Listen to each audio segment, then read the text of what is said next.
بسم اللہ الرحمن الرحیم۔ السلام علیکم ورحمۃ اللہ وبرکاتہ۔ امید کرتا ہوں پیارے دوستو آپ سب خیریت سے ہوں گے۔ آج اس ویڈیو کے اندر ہم روزوں کے حوالے سے چند پائی جانے والی غلط فہمیاں ان کو دور کرنے کی انشاءاللہ کوشش کریں گے۔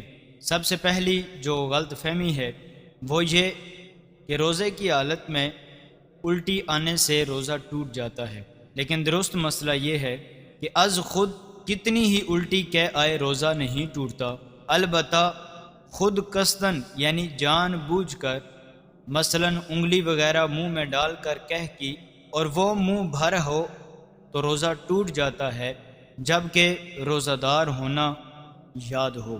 دوسری غلط فہمی کہ حالت روزہ میں احتلام ہو جائے تو روزہ ٹوٹ جاتا ہے، تو درست مسئلہ بھی سماعت فرمائیں کہ حالت روزہ میں احتلام سے روزہ نہیں ٹوٹتا ہے۔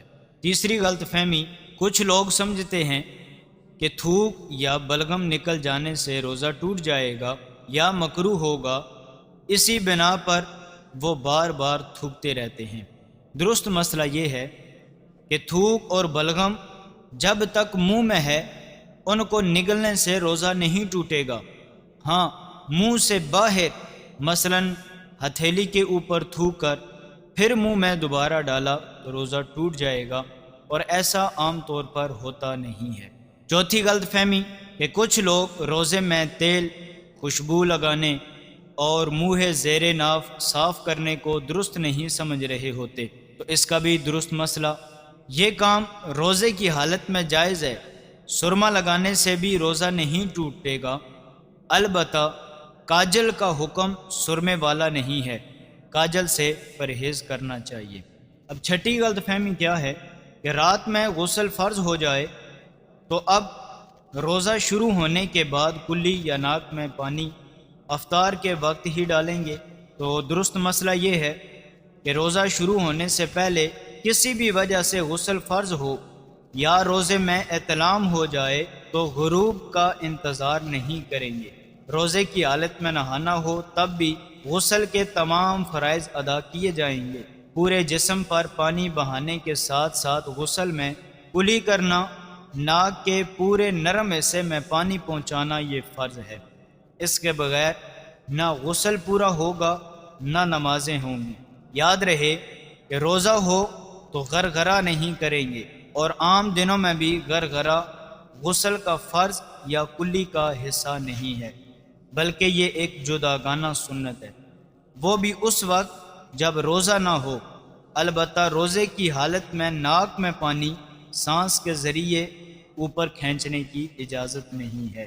ساتویں غلط فہمی کہ حالت روزہ میں مسواک نہیں کی جا سکتی، تو اس کا درست مسئلہ یہ ہے کہ مسواک کی جا سکتی ہے، البتہ یہ احتیاط رکھی جائے کہ مسواک کے ریشے وہ حلق کے اندر نہ جائیں۔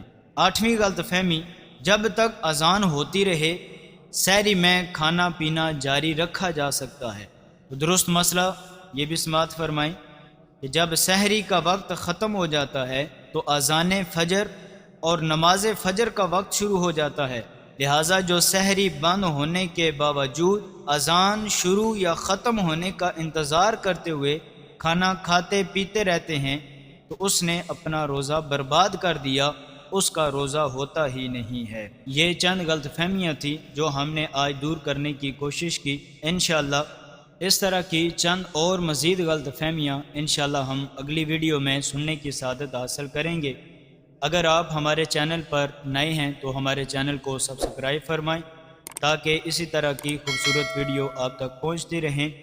اگر آپ کو ویڈیو پسند آئی تو اس ویڈیو پر لائک فرما دیں۔ ملتے ہیں اگلی ویڈیو میں، تب تک کے لیے اجازت دیجیے۔ السلام علیکم ورحمۃ اللہ۔